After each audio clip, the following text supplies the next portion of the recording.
আসসালামু আলাইকুম। ইসলামের আলো ইউটিউব চ্যানেলের পক্ষ থেকে আপনাকে স্বাগতম। আমাদের আজকের এই ভিডিও নারীরা কোথায় ভুল করে এই বইয়ের প্রথম অধ্যায় নিয়ে। ভিডিওটা না টানে পুরোটা দেখবেন, ভালো কিছু শিখতে পারবেন। নারীরা কোথায় ভুল করে সংকলন মাওলানা আহমদ শফী চকরবি রহমাতুল্লাহি আলাইহি। প্রকাশক মুজাহিদ প্রকাশনী, সর্বসত্য বাংলাদেশ মুজাহিদ কমিটি কর্তৃক সংরক্ষিত। প্রকাশকাল নভেম্বর 2007, দশম মুদ্রণ ফেব্রুয়ারি 2021। পরিমার্জিত। হাদিয়া 150.00 150 টাকা মাত্র। প্রচ্ছদ ও বর্ণবিন্যাস। মুজাহিদ কম্পিউটার প্রাপ্তিস্থান মুজাহিদ প্রকাশনী। সূচিপত্র বিষয় বাণী পীর সাহেব চরমোনাইয়ের দোয়া ও অভিমত। অবতরণিকা লেখকের অভিমত। প্রথম অধ্যায় পুণ্যবতী মহিলার গুণাবলী। দ্বিতীয় অধ্যায় স্বামীর বাড়িতে স্ত্রীর করণীয়। তৃতীয় অধ্যায় নারীরা ভুল করে কোথায়। চতুর্থ অধ্যায় নারীর কারণে পুরুষ ধ্বংস হয় কেন। পঞ্চম অধ্যায় এ যুগের নারীরা কি চায় আর ইসলাম কি বলে।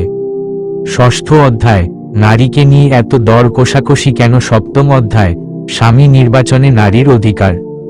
অষ্টম অধ্যায় স্বামীর সাথে জীবন যাপনের পদ্ধতি। নবম অধ্যায় সংসার সুখী হওয়ার জন্য স্ত্রীর করণীয়। দশম অধ্যায় পর্দার নারী বাজারে কেন। 87 একাদশ অধ্যায় ইসলামে মায়ের হক ও মর্যাদা। 95 99 দ্বাদশ অধ্যায় নববধূর জন্য 8টি গুরুত্বপূর্ণ নসিহত। ত্রয়োদশ অধ্যায় ইবাদত কবুল হওয়ার শর্ত 102। চতুর্দশ অধ্যায় শরীয়তের দৃষ্টিতে স্ত্রীর মহর 109। পঞ্চদশ অধ্যায় শরীয়তে তালাকের বিধান। ষষ্ঠম অধ্যায় নারী মুক্তি আন্দোলনে মহানবী সাল্লাল্লাহু আলাইহি ওয়াসাল্লাম এর ভূমিকা ও আজকের সমাজ 119। সপ্তদশ অধ্যায় নারীগণের বেহেশতে যাওয়ার সহজ পথ 133। অষ্টাদশ অধ্যায় রাসূলে কারীম সাল্লাল্লাহু আলাইহি ওয়াসাল্লাম এর দাম্পত্য জীবন 139। ঊনবিংশ অধ্যায় স্বামীর মন কিভাবে জয় করবে 161। বিংশ অধ্যায় গুরুত্বপূর্ণ উপদেশ আমিরুল মুজাহিদিন হযরত মাওলানা মুফতি সৈয়দ মুহাম্মদ রেজাউল করিম পীর সাহেব চরমোনাইয়ের দোয়া ও অভিমত। সমস্ত তারিফ ও প্রশংসা একমাত্র আল্লাহ তাআলার জন্য।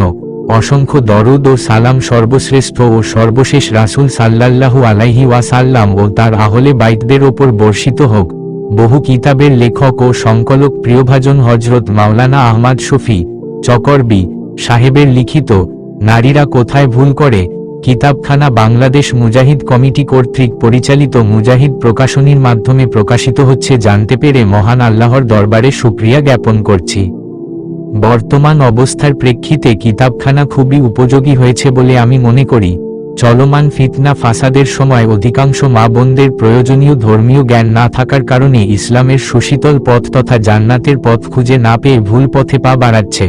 আশা করি বক্ষমান কিতাবখানা পাঠ করে পথহারা মুসলিম রমণীগণ সিরাতে মুস্তাকিম ও সঠিক পথের সন্ধান পাবেন। মহান রাব্বুল আলামিনের দরবারে আমার সকরুণ প্রার্থনায় যে তিনি যেন এই কিতাবখানা মুসলিম সমাজে ব্যাপক সমাদৃত করেন ও এর দ্বারা সকল ঈমানদার বিশেষ করে বাংলা ভাষাভাষী সকল মুসলিম মা বোনদের উপকৃত হওয়ার তৌফিক দান করেন। সর্বোপরি কাল কিয়ামতের দিন একে পাঠক, লেখক, প্রকাশক ও সংশ্লিষ্ট সকলের নাজাতের জরিয়া বানান। আমিন। সৈয়দ মুহাম্মদ রেজাউল করিম পীর সাহেব চরমোনাই, বরিশাল। নারীরা কোথায় ভুল করে অবতরণিকা। যাবতীয় প্রশংসা সেই মহান স্রষ্টার জন্য নিবেদিত যিনি মানবকুলকে করে তাদের বংশ রক্ষার সুব্যবস্থাও করেছেন। দুরুদ ও সালাম সেই মহামানবের ওপর যিনি নারী জাতিকে পূর্ণ অধিকার ও সমুন্নত মর্যাদা দিয়েছেন এবং সেই মহাত্মা মনীষীদের ওপর যারা ইসলামের ছায়াতলে আশ্রয় গ্রহণ করে নারীর মর্যাদা যথাযথভাবে জেনে সেটাকে সমুন্নত করতে নিজেদের সর্বদা বিলিয়ে দিয়েছেন। যেখানে নারীর মর্যাদা প্রতিষ্ঠার জন্য শাশ্বত ইসলামের আবির্ভাব, সেখানে মুসলিম মা বোনরাই আজ লাঞ্ছিত, বঞ্চিত ও অবহেলিত। তাদের অবমাননা, লাঞ্ছনা ও দুর্গতি দেখলে ব্যথিত হতে হয়। তাদের করুণ পরিণতি দেখলে হৃদয়ে রক্তক্ষরণ হয়। তাই এই লাঞ্ছনাকর জীবন থেকে মুসলিম মা বোনদের মুক্তি কোন পথে, কিসে তাদের সম্মান ও মর্যাদা এ বিষয়ে সংক্ষিপ্ত পরিসরে কিছু লিখতে কলম হাতে নিয়েছি। আল্লাহর কাছেই সাহায্য প্রার্থনা করছি। তিনি সর্বোত্তম অভিভাবক এবং তিনি সর্বোত্তম সাহায্যকারী আর আমাদের জন্য তিনিই যথেষ্ট। গ্রন্থটি আমরা 20টি অধ্যায়ে বিভক্ত করেছি। মাওলানা আহমদ শফি, চকরবি। 6 নারীরা কোথায় ভুল করে। প্রথম অধ্যায় পুণ্যবতী মহিলার গুণাবলী, নারী জাতির সম্মান, মর্যাদা ও অধিকারের বর্ণনায় কুরআন মাজিদ ও হাদিসের কিতাবাদি পরিপূর্ণ, অথচ সেই সম্মান ও মর্যাদা থেকে আজ তারা সম্পূর্ণ মাহরুম। নিজেদের অধিকারের দাবি নিয়ে আজ তাদেরকে এদিক সেদিকে ছুটাছুটি করতে হয়, কিন্তু অধিকার তারা পায় না, বরং অধিকার চাইতে গিয়ে উল্টো তারা লাঞ্ছিত হচ্ছে। কিন্তু কেন তাদের এই দুরবস্থা, কেন তারা নির্যাতিত ও অবহেলিত, এটা একটু ভেবে দেখার বিষয় নয় কি? আমরা এখানে ইসলাম প্রদত্ত নারী জাতির সম্মান ও মর্যাদা সংক্রান্ত কুরআন হাদিসের বর্ণনা পেশ করব এবং সেই সাথে বর্তমান দুরবস্থা থেকে পরিত্রাণ পেয়ে পুনরায় তাদের সেই হৃত মর্যাদা ফিরে পেতে কি করণীয় এ সংক্রান্ত আলোচনা পেশ করব ইনশাআল্লাহ। নারীদের পরিচয় দিতে গিয়ে মহান আল্লাহ ইরশাদ করেন, তারা তোমাদের স্ত্রীরা, তোমাদের পরিচ্ছদ এবং তোমরাও তাদের পরিচ্ছদ।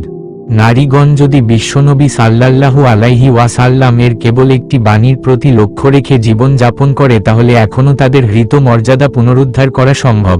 মহানবীর সে একটি অমূল্য বাণী আমাদের এই প্রবন্ধের প্রতিপাদ্য। এখানে আমরা সে অমূল্য বাণীটি সম্পর্কে সংক্ষিপ্ত আলোচনার প্রয়াস পাব ইনশাআল্লাহ। নারী মুক্তির অগ্রদূত রহমতে আলম সাল্লাল্লাহু আলাইহি ওয়াসাল্লাম ইরশাদ করেন, যে রমণী উত্তমরূপে মাত্র 4টি আমল করবে, দয়াময় আল্লাহ তাআলা তার জন্য জান্নাতের 8টি দরজাই খুলে দিবেন, অতঃপর যে দরজা দিয়ে ইচ্ছে সে জান্নাতে প্রবেশ করতে পারবে। সূরা আল বাকারা, আয়াত 187। সেকেন্ড আমল 4টি হল: ক 5 ওয়াক্ত নামাজ যথাসময়ে আদায় করা, খ পবিত্র মাহে রমজানের রোজা ঠিকমতো পালন করা, গ নিজের লজ্জাস্থানের হিফাজত করা ও ঘ সর্বোপরি স্বামীর অনুগত হয়ে তার কথা মতো চলা। 5 ওয়াক্ত নামাজের বিবরণ। প্রথম ও প্রধান কাজ হল 5 ওয়াক্ত নামাজ যথার্থভাবে ফরজ, ওয়াজিব, সুন্নাতসমূহের সযত্ন খেয়াল রেখে আদায় করা। প্রথম ওয়াক্তেই নামাজ আদায় করে নিবে। আলোচ্য হাদিসে বিশেষভাবে নারী জাতিকে উদ্দেশ্য করে অবতারণার কারণ হল, নারীরা সাধারণত নামাজে অলসতা করে থাকে। কারো সাথে গল্পে বসলে, আত্মীয় স্বজনের সাক্ষাৎ পেলে, কোথাও বেড়াতে গেলে, কোনো অনুষ্ঠান বা আয়োজন চললে, কাজের ঝামেলা থাকলে, ছেলে সন্তান কোলে নেয়ার পর প্রস্রাব করে দিলে, সামান্য অসুস্থতা বোধ করলে, নাপাকি থেকে পবিত্র হওয়া প্রভৃতি সামান্য অজুহাতে নামাজের ওয়াক্তের কোনো গুরুত্ব দেয় না। অথচ নামাজ সম্বন্ধে পবিত্র কুরআনে বহু জায়গায় সরাসরি নির্দেশ প্রদান করা হয়েছে। আর হাদিস তো প্রধানত নামাজের বিবরণেই সমৃদ্ধ, যার উদ্ধৃতি এ সংক্ষিপ্ত পুস্তিকায় সম্ভব নয়। তদুপরি একটি হাদিসের সারসংক্ষেপ নিম্নে পেশ করছি। 1. রাসূলুল্লাহ সাল্লাল্লাহু আলাইহি ওয়াসাল্লাম ইরশাদ করেন, নামাজ হলো জান্নাতের চাবি। 2. সর্বপ্রথম নামাজ ফরজ করা হয়েছে ও কিয়ামত দিবসে সর্বপ্রথম নামাজের হিসাব নেওয়া হবে। 3. ঈমান ও কুফরের মধ্যে নামাজই একমাত্র পার্থক্যকারী। 4. ইসলামের অন্যতম সুস্পষ্ট নিদর্শন হল নামাজ। 5. নামাজ দিনের খুঁটি স্বরূপ। সহিহ 6. নামাজ শয়তানের মুখকে কালো করে দেয়। 7. নামাজ মুমিনের জন্য নূর সমতুল্য। 8. নামাজ শ্রেষ্ঠ জিহাদ। 9. নামাজ মহান আল্লাহর দৃষ্টিকে বান্দার প্রতি আকৃষ্ট করে। 10. নামাজ অন্তরের জন্য নূর। 11. নামাজ দোয়া কবুলের সহায়ক। 12. নামাজ জাহান্নাম থেকে নিষ্কৃতির পরোয়ানা বিশেষ। 13. নামাজিকে শয়তান ভয় করে। 14. নামাজ মুত্তাকি ব্যক্তির কুরবানি স্বরূপ। 15. নামাজ মহান আল্লাহর অতি পছন্দনীয় বস্তু। 16. নামাজ ইমানের ঝান্ডা। 17. নামাজ মুমিনের জন্য মিরাজ। 18. নামাজ চোখের শীতলতা। তারা চিহ্ন সহিহ ইবনে হিব্বান 4163, মুসনাদে আহমাদ 1661। 19. নামাজ পুলসিরাত দ্রুত পার হওয়ার মাধ্যম। 20. নামাজ ডান হাতে আমলনামা আনয়নকারী। একজন মুমিনের জন্য ইমানের পর সর্বপ্রথম ও প্রধান ইবাদত নামাজ। এ সম্পর্কে অগণিত হাদিস রয়েছে। বইয়ের কলেবর বৃদ্ধির আশঙ্কায় তা এখানে পরিহার করা হলো। এ বিষয়ে বিস্তারিত জানার জন্য ইলমে হাদিসের নির্ভরযোগ্য কিতাবসমূহ দেখা যেতে পারে। আর নামাজ মহান আল্লাহর নিকট এতটাই প্রিয় ইবাদত যে আল্লাহ তাআলা স্বয়ং বিশ্বনবী সাল্লাল্লাহু আলাইহি ওয়াসাল্লামকে মাটির এই পৃথিবী হতে নিজের কাছে নিয়ে এর বিধান নাজিল করেন। অথচ শরীয়তের অন্যান্য সকল বিধি বিধান হযরত জিবরাইল আমিন আলাইহিস সালাম এর মাধ্যমে এই পৃথিবীতেই নাজিল করা হয়েছে। অতএব ওই রমণী কতই না ভাগ্যবতী যে মহান আল্লাহর হুকুম মেনে নিয়ে স্বতঃস্ফূর্তভাবে 5 ওয়াক্ত নামাজ যথার্থভাবে আদায় করে থাকে। পবিত্র মাহে রমজানের রোজা। পবিত্র মাহে রমজানের রোজাগুলো যথাযথভাবে পালন করা। রোজা কবুল হওয়ার জন্য 6টি বিষয়ের প্রতি দৃষ্টি রাখা একান্ত জরুরি। 1. চোখের হিফাজত করা, অর্থাৎ অবৈধ স্থানে দৃষ্টিপাত করবে না, এমনকি স্বীয় স্বামীর প্রতিও রোজা অবস্থায় কামদৃষ্টিতে তাকানো যাবে না, আর পরপুরুষের প্রতি তো কোনরূপ দৃষ্টিপাত করাই জায়েজ নেই। 2. জবানের হিফাজত করা, অর্থাৎ রোজা অবস্থায় মিথ্যা, চগলখড়ি, অনর্থক বাক্যালাপ, গীবত, পরনিন্দা, অশ্লীল কথাবার্তা, ঝগড়া বিবাদ এসব থেকে বিরত থাকা। এগুলো তো এমনিতেই নাজায়েজ এবং মারাত্মক কবিরা গুনাহ। রোজা অবস্থায় এসব বিষয়ে আরও বেশি সতর্ক থাকা। অথচ এগুলো অনেক মহিলাদের স্বভাবসুলভ বিষয়ে পরিণত হয়েছে। বিশেষত গীবত এবং অনর্থক কথাবার্তা এদের মজ্জাগত স্বভাব। এসব থেকে বিরত থাকা একান্ত জরুরি। 3. কানের হিফাজত করা, অর্থাৎ রোজা অবস্থায় গান বাজনা, মানুষের গীবত শিকায়েত, মিথ্যা ও অহেতুক কথাবার্তা শোনা থেকে নিজ কানকে হিফাজত করা। 4. শরীরের অবশিষ্ট অঙ্গসমূহের হিফাজত করা, অর্থাৎ রোজা অবস্থায় দেহের সব অঙ্গ প্রত্যঙ্গকে সব ধরনের গুনাহ ও অনর্থক কাজকর্ম থেকে দূরে রাখা। 5. হারাম থেকে বেঁচে থাকা, হালাল খাদ্য খেয়ে রোজা রাখা এবং হালাল জিনিস দ্বারা ইফতার করা। 3. রোজা রাখার পর সর্বদা মনের মধ্যে আশঙ্কা ভয়তক্র জানি তক্ষ কবুল হয়নি। এই 6টি বিষয়ের প্রতি লক্ষ্য রেখে রোজা আদায় করলে স্বয়ং আল্লাহ হাতে তার প্রতিদান দিবেন। লজ্জাস্থানকে হিফাজত করা। লজ্জাস্থানের হিফাজত তথা সতীত্ব ও অনাহ্রস্যইকার এ কারা একমাত্র পদের মাধ্যমেই সম্ভব, যা আমরা একটি অন্ত্যা করলেই বুঝতে পারস। মাজুম মূল্যবান বস্তু সামগ্রীকে সর্বদা লোকচক্ষুর আড়ালে লুকিয়ে রাখে। কারা আমি হাইজ্যাক, ডাকাতি কিংবা ছিনতাই হওয়ার আত্মাশতা থাকে। নারী জাতীয় অতি মূল্যবান ও সম্মানিত, তাই মহান আল্লাহ নারীজাতির মহান নারীক্ষণের লক্ষ্যে নারীকে পর্দায় থাকার নির্দেশ করেছেন, যাতে মানুষ নামের অমানুষের অত্যাচার, তথ্য ইফতিজিং, ছিনতাই, অপহরণ, সম্ভ্রমহানি, ধর্ষণ ও এসিড নিক্ষেপের ন্যায় নির্যাতন থেকে তারা নিরাপদ থাকতে পারে। মহাপ্রজ্ঞাময় আল্লাহ রাব্বুল আলামিন যে জিনিস যে বৈশিষ্ট্য সম্বলিত করে সৃষ্টি করেছেন এবং যে পরিবেশে থাকার কথা বলেছেন, সেটা সেভাবে চললে ও সে পরিবেশে থাকলেই তার সম্মান ও মর্যাদা অক্ষুণ্ণ থাকবে। তার বিপরীত হলেই অসম্মান ও লাঞ্ছনার গ্লানি সহ্য করতে হবে।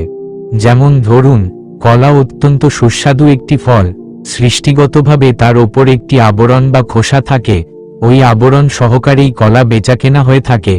এখন কেউ যদি কলার সে আবরণ ফেলে দিয়ে বাজারে বিক্রি করতে নিয়ে যায় কিংবা কাউকে হাদিয়া স্বরূপ পাঠায়, তখন সেটা কেউ তো গ্রহণ করবেই না, বরং তাকে পাগল ও বিকৃত মস্তিষ্ক বলতেও দ্বিধা করবে না। অনুরূপভাবে নারী জাতির সম্মান হল পর্দার ভেতর। যতক্ষণ তার শোভন পর্দা বা নিরাপত্তা আবরণ ঠিক রাখবে, ততক্ষণ সে নিশ্চিত সম্মানিতা, আর যখনই তা পরিত্যাগ করবে তখন তার মর্যাদা ক্ষুণ্ণ হবে। প্রিয় ভগ্নী, একটু ভেবে দেখো, তুমি যখন পর্দার আড়ালে ছিলে তখন তোমার কিরূপ সম্মান ছিল। মিষ্টি ও সন্দেশের 8 থেকে 10টি বাক্স ও বিভিন্ন উপহার সামগ্রী নিয়ে তোমার বিবাহের প্রস্তাব নিয়ে উপস্থিত হতো পাত্রপক্ষ। তোমার মুখখানা একটি বার দর্শন করে আঙ্গুলে পরিয়ে দিত মূল্যবান স্বর্ণের আংটি, হাতে গুজে দিত কমপক্ষে 2টি চকচকে 500 টাকার নতুন নোট। অতঃপর যখন তুমি সম্মানের প্রতীক পর্দা পরিত্যাগ করে ঘরের বাইরে বের হলে, তখন ধুলায় মিশে গেল তোমার সেই ঈর্ষণীয় মর্যাদা। এখন আর বিয়ের প্রস্তাব নিয়ে বরপক্ষকে টাকা খরচ করে মিষ্টির বাক্স হাতে তোমার দর্শনার্থী হওয়ার প্রয়োজন পড়ে না, বরং তোমার কলেজ টাইমে রাস্তার ধারে দাঁড়িয়ে অথবা বান্ধবীদের নিয়ে তোমার ডেটিং শিডিউল অনুযায়ী উদ্যানের পাশে দাঁড়িয়ে ভ্রমর পুরুষ পান করে যায় তোমার সুধা অবলীলায়। অথচ তুমি বঞ্চিত হয়ে গেলে তোমার প্রাপ্য মর্যাদা ও সম্মান থেকে। রাস্তা থেকেই তোমাকে গ্রহণ অথবা প্রত্যাখ্যানের সিদ্ধান্ত নিতে পারে অনায়াসে বরপক্ষ। হায়রে অবলা নারী, বুঝলে না তোমার সম্মান কোন জায়গায়, কিসের মধ্যে তোমার মর্যাদা নিহিত? হায়রে অবুঝ নারী, ভুলে গেলে তুমি কার উত্তরসূরি? তুমি কি সেই রমণীর সমজাতীয় নও, যিনি জান্নাতি নারীদের সর্দারনী হবেন? তোমার স্বজাতির উদর থেকে কি সকল নবী রাসূলগণ সৃষ্টি হননি? এমনকি সে নবীও তো তোমাদেরই স্বগোত্রীয় মাতৃগর্ভ থেকেই এ ধরায় আগমন করেছেন, যাকে সৃষ্টি না করলে এ সুন্দর পৃথিবী সৃষ্টি হতো না। সকল অলি আবদাল, গাউস কুতুব, পীর মাশায়েখ ভূপৃষ্ঠে তোমাদের নারী জাতির গর্ভ হতেই কি ইহধামে আসেনি? সে মহামনীষীদের জননী হওয়া সত্ত্বেও কেন তোমার আজ এ দুর্গতি ও অপমান? তোমার পায়ের নিচেই তো তোমার সন্তানের জান্নাত ছিল। তুমি কি তোমার সে মর্যাদার কথা স্মরণ করে জাগ্রত হবে না? জেগে ওঠো, শাশ্বত ইসলাম তোমাকে সেদিকেই উদাত্ত আহ্বান জানাচ্ছে, হাতছানি দিয়ে ডাকছে, এখনো সময় আছে, চলে এসো। একমাত্র পর্দা প্রথা ও পরহেজগারই তোমার সে সম্মান ফিরিয়ে দিতে পারে। ধন দৌলতের চেয়ে ফ্যাক্টরি ও কারখানার মূল্য অনেক বেশি, কারণ কারখানা ভালো থাকলে তবেই উক্ত কারখানা থেকে ভালো বস্তু আশা করা যায়, কিন্তু কারখানাই যদি নষ্ট হয়ে যায় তবে ভালো পণ্যের আশা করা যায় না। তাই কারখানাকে খুব সতর্কতার সাথে রক্ষণাবেক্ষণ ও পরিচর্যা করতে হয়। উদাহরণস্বরূপ কর্ণফুলী পেপার মিলকে সংরক্ষণ করা হয়েছে 4 দেয়ালের ভেতর, একটি নির্দিষ্ট সীমানা বা সংরক্ষিত এলাকার মধ্যেই তাকে হেফাজত করা হয়েছে, সেখানে সাধারণের প্রবেশাধিকার নিষিদ্ধ। এই নিয়ন্ত্রণ ও সংরক্ষণের মাধ্যমে কি সেটাকে অবমূল্যায়ন করা হয়েছে? তাকে কি শৃঙ্খলিত ও পরাধীন করা হয়েছে? না, এটা তার যথার্থ মূল্যায়ন ও মর্যাদার বহিঃপ্রকাশ। আজ ইহুদি ও খ্রিস্টান জাতি মুসলমানদের কারখানা ধ্বংস করার জন্য আদাজল খেয়ে মাঠে নেমেছে। তারা মুসলিম নারীদেরকে পর্দার বাইরে এনে তাদের সম্ভ্রমহানি করে সত্যিকার মুসলিম তৈরির পথকে রুদ্ধ করে দিতে চায়। কারণ তারা জানে মুসলিম নারী হল সে কারখানা যার উদর থেকে সত্যিকারের মুসলমান তথা আশরাফুল মাখলুকাত জন্মগ্রহণ করে। অতএব মুসলমান তৈরির কারখানার ন্যায় অতি মূল্যবান ও মর্যাদাসম্পন্ন ব্যক্তিত্বকে জনসমক্ষে বল্লাহীনভাবে চলাচলে বারণ করা ও একটি নির্দিষ্ট সীমারেখার মধ্যে অবস্থান করতে বলা কি তার স্বাধীনতা হরণ? না, এটি তার মর্যাদার যথার্থ মূল্যায়ন ও সযত্ন সংরক্ষণ। আমার প্রাণপ্রিয় মা ও বোনেরা, ইসলাম ধর্ম আপনাদের সম্মান ও ইজ্জত রক্ষার্থে সদা তৎপর, অথচ আপনি সে পাশ্চাত্যের বস্তাপচা সংস্কৃতি ও চালচলনকে মুক্তি ও উন্নতির সোপান মনে করে বসে আছেন। পশ্চিমে গিয়ে তো সূর্যও অন্ধকার হয়ে যায়, আলো হারিয়ে ফেলে। আপনারা কেন তাহলে পাশ্চাত্যের পিছনে আলো তালাশ করছেন? এটা চরম পর্যায়ের নির্বুদ্ধিতা এবং রীতিমতো বোকামি। কেবলমাত্র ইসলামী নারী জাতিকে তার যথাযথ স্বাধীনতা ও প্রাপ্য অধিকার প্রদান করেছে, বিপরীতে পশ্চিমা সংস্কৃতি নারী জাতিকে ব্যবসার পণ্যে পরিণত করেছে। কুরআন মাজিদে নারীজাতির মর্যাদার স্বীকৃতিস্বরূপ সূরা নিসা অবতীর্ণ করা হয়েছে, অথচ পুরুষদের নামে পৃথক কোনো সূরা গোটা কুরআন অনুসন্ধান করেও আপনি পাবেন না। উপরন্তু দ্ব্যর্থহীনভাবে ঘোষণা করা হয়েছে যে নারীর ওপর পুরুষের যতটুকু হক ও অধিকার রয়েছে, ঠিক নারীরও রয়েছে সে পরিমাণ অধিকার পুরুষের ওপর। একটি বিভ্রান্তি ও তার নিরসন নারী মুক্তির ধ্বজাধারী বুদ্ধিজীবীরা একটি প্রোপাগান্ডা ছড়ায় যে ইসলাম নারীকে মৃত ব্যক্তির পরিত্যক্ত সম্পত্তির অর্ধেক কেন দিল? অথচ তথাকথিত সে বুদ্ধিজীবী ও জ্ঞানপাপীরা এটা চিন্তা করে না যে ইসলাম নারীর জন্য পিতা মাতার পরিত্যক্ত সম্পত্তির পাশাপাশি স্বামীর সম্পত্তিতে নির্দিষ্ট অধিকার নিশ্চিত করেছে। উত্তরাধিকার হিসেবে মিরাস পাচ্ছে, অথচ নারীর ব্যক্তিগত কোনো ব্যয়ভারের দায়িত্ব নেই। তার আজীবনের যাবতীয় ব্যয়ভার পুরুষের জিম্মায়। বিয়ের পূর্বে পিতা তার লালন পালনের ব্যয় নির্বাহ করবে, আর বিয়ের পর তার সেসব দায়ভার বহন করতে হয় স্বামীকে। স্বামীর অবর্তমানে যোগ্য ছেলের ওপর তার যাবতীয় খোরপোশের ব্যয়ভার বর্তায়। তাহলে নারীর জন্ম থেকে মৃত্যু পর্যন্ত সব ব্যয়ভার পুরুষের জিম্মাই থাকলো। তাছাড়াও সন্তানের লালন পালন, পিতা মাতার খোঁজখবর, ভাই বোনের হক আদায়, আত্মীয় স্বজনের মেহমানদারি এবং সাংসারিক খোঁজ খবর নেয়ার সব দায়িত্বই পুরুষের ওপর। এতৎসত্ত্বেও নারীকে স্বনির্ভর করার লক্ষ্যে পুরুষের অর্ধেক সম্পত্তি প্রদান করেছে ইসলাম। এটা কি নারীর প্রতি ইসলামের অসাধারণ উদারতা ও সম্মান প্রদর্শন নয়? রাসূলে কারীম সাল্লাল্লাহু আলাইহি ওয়াসাল্লাম ঘোষণা দিয়েছেন, মায়ের পদতলে সন্তানের জান্নাত। স্ত্রীরা স্বামীর পরিচ্ছদ ও কন্যা সন্তান লালন পালন করলে জান্নাতের ওয়াদা। এসব কি নারীজাতির প্রতি সম্মান প্রদর্শন নয়? পর্দার বিধান প্রবর্তন দ্বারা যদি নারীকে বন্দী করা উদ্দেশ্য হতো, তবে প্রয়োজনে পর্দা রক্ষা করে ঘরের বাইরে যাওয়ার অনুমতি ইসলাম নারীকে কখনোই দিত না। অথচ আল্লাহ তাআলা বলেন, বাইরে যাওয়ার প্রয়োজন হলে বোরকা কিংবা বড় চাদর দ্বারা শরীর আবৃত করে বের হবে, অন্যথা বিপদের সম্মুখীন হতে হবে বৈকি। হাড়ভাঙ্গা পরিশ্রম ও দিন মজুরি কাজ করা, যথা মাটি কাটা, ইট পাথর ভাঙ্গা, পর পুরুষের সঙ্গে একসাথে চাকরি করা, রাস্তাঘাট ঝাড়ু দেয়া, এসব কি নারীর প্রতি অসম্মান ও লাঞ্ছনা নয়? মনে রাখতে হবে অধিকার ও দায়িত্ব দুটি সম্পূর্ণরূপে স্বতন্ত্র বিষয়, এক জিনিস নয়। এ দুটোর মাঝের মৌলিক পার্থক্য যেন তারা ভুলে গেছে। লক্ষ্য করুন, নারীকে পুরুষের সহধর্মিনীর মর্যাদা দিয়েছে ইসলাম, আর পাশ্চাত্য জগতে নারীকে করতে চাচ্ছে সহকর্মিনী। একথা ভুলে গেলে চলবে না যে সহধর্মিনী হওয়া অধিকার আর সহকর্মিনী হওয়া দায়িত্ব। নারী জাগরণের নামে সহমর্মিতার মুখোশ পরে নারীকে ঘরের বাইরে বের করে, দৈহিক নির্যাতন চালিয়ে এবং তার ওপর অনেক গুরু দায়িত্ব চাপিয়ে উদারতার নামে তারা নিজের স্বার্থ উদ্ধার করছে, ফায়দা লুটছে। ইসলাম নারীকে গৃহত্যাগ ও চাকরি করতে বলেনি, অথচ আজকাল চাকরি করা মহিলাদের জন্য একটা ফ্যাশনে পরিণত হয়েছে। একটু ভেবে দেখুন, মহান আল্লাহর জলজ প্রাণী মাছের দেহ ও স্থলজ প্রাণী পশুর দেহাবয়ব একরকম সৃষ্টি করেননি, বরং পানিতে বসবাস করার উপযুক্ত করে মাছের দেহ গঠন করেছেন। যেহেতু তার বাসস্থান পানি, এখন মাছ যদি ডাঙায় ওঠে স্বাধীনভাবে বিচরণ করতে চায়, তবে ডাঙায় মৎস্যখেকো প্রাণী কি মাছের এই স্বাধীনতা মেনে নেবে? অনুরূপ কোনো পশু কিংবা স্থলজ প্রাণী যদি সাগরের পানিতে নেমে বসবাস করতে চায় এবং বলে এটা আমার স্বাধীনতা, তবে পানির হাঙ্গর ও কুমির কি তাদের এই স্বাধীনতা মেনে নিবে? মহান আল্লাহ নারীদের কর্মক্ষেত্র ও আবাসস্থল গৃহের অন্তঃপুরে নির্ধারণ করেছেন এবং তাদের দৈহিক অবকাঠামো তদানুযায়ী সৃষ্টি করেছেন।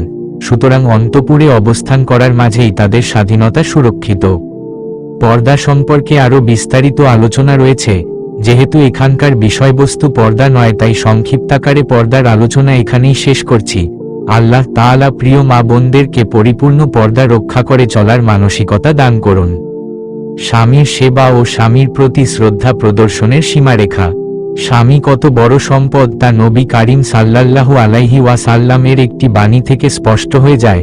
বিশ্বনবী সাল্লাল্লাহু আলাইহি ওয়াসাল্লাম বলেন, মহান আল্লাহ তাআলা ছাড়া অন্য কাউকে সেজদা করা যদি জায়েজ হতো, তবে প্রত্যেক নারীকে আদেশ করতাম তারা যেন তাদের নিজ নিজ স্বামীকে সেজদা করে। স্বামীর আদেশ নিষেধ মেনে চলা স্ত্রীর জন্য অপরিহার্য কর্তব্য।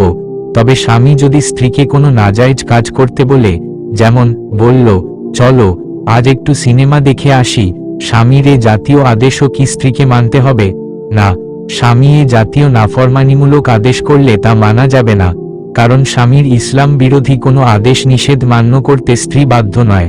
কারণ মহানবী সাল্লাল্লাহু আলাইহি ওয়াসাল্লাম ইরশাদ করেছেন, স্রষ্টার নাফরমানিতে কোনো সৃষ্টির কথা ও কাজ অনুসরণীয় নয়, চাই তিনি স্বামী, পিতা, মাতা অথবা গুরুজন যেই হোক না কেন। সুনানে আবু দাউদ 2140, জামে তিরমিজি 1159, সুনানে ইবনে মাজাহ 1853, মুসনাদে আহমাদ 1095, 20653, 20656। 14 নারীরা কোথায় ভুল করে দ্বিতীয় অধ্যায় আমাদের পরবর্তী ভিডিওতে আসবে। আসসালামু আলাইকুম দর্শক, আমাদের ভিডিওটা কেমন লাগছে কমেন্ট করে জানাবেন, আর পরবর্তী ভিডিও পাওয়ার জন্য চ্যানেলটা সাবস্ক্রাইব করে রাখবেন।